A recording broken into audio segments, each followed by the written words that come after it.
Les amoureux du football ivoirien ont sur les lèvres les noms de Laurent Poko, Youssouf Falikou Fofana, Zawi François, Didier Drogba, ces grands footballeurs professionnels des temps modernes. Cependant, nous n'oublierons pas ces footballeurs ivoiriens qui ont ouvert les portes du professionnalisme en intégrant le championnat de France après la Deuxième Guerre mondiale. Dans la faveur de la 34e Coupe d'Afrique des Nations de football qui se tient en ce mois de janvier 2024 en Côte d'Ivoire, nous revisitons une partie de l'histoire du football de ce pays. Dans une série de vidéos tout au long de cette CAN 2023, nous vous révélerons ces talents qui ont marqué le football ivoirien. Le tout premier d'entre eux à intégrer le championnat professionnel de football en France n'est autre que Jean Tokpa. En effet, Jean Tokpa est né en 1934 à Baïbli en Côte d'Ivoire. Il est le premier footballeur ivoirien à jouer en France. On peut en déduire qu'il est le premier professionnel ivoirien. Jean Tokpa a commencé sa carrière de footballeur au Racing Club de Gagnoa en Côte d'Ivoire au début des années 1950 au poste de gardien de but selon les témoins de cette même époque. Il atterrit ensuite à Abidjan où il intègre l'Africa Sport en évoluant au poste d'ailier droit. Il sera sélectionné 12 fois en équipe nationale de Côte d'Ivoire de cette même époque. En 1955, Jean Tokpa est appelé à rejoindre les rangs du Sporting Club Sétois en France, couramment appelé SC7.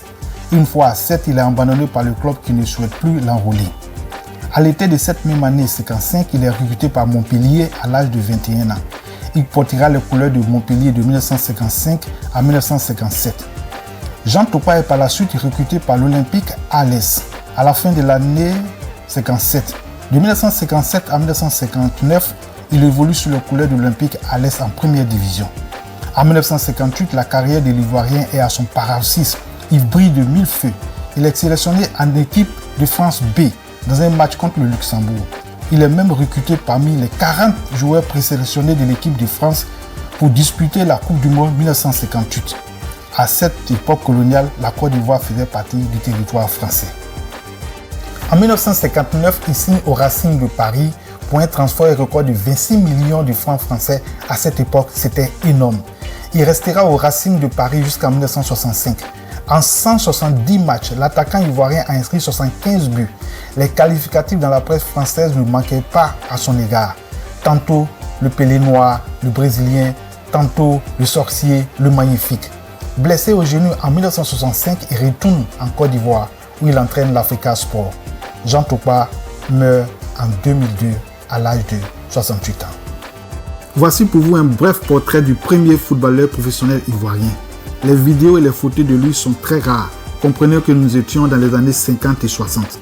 Vous êtes sur Eburly, votre chaîne YouTube réservée exclusivement à la Côte d'Ivoire avec une petite ouverture sur l'Afrique et le monde.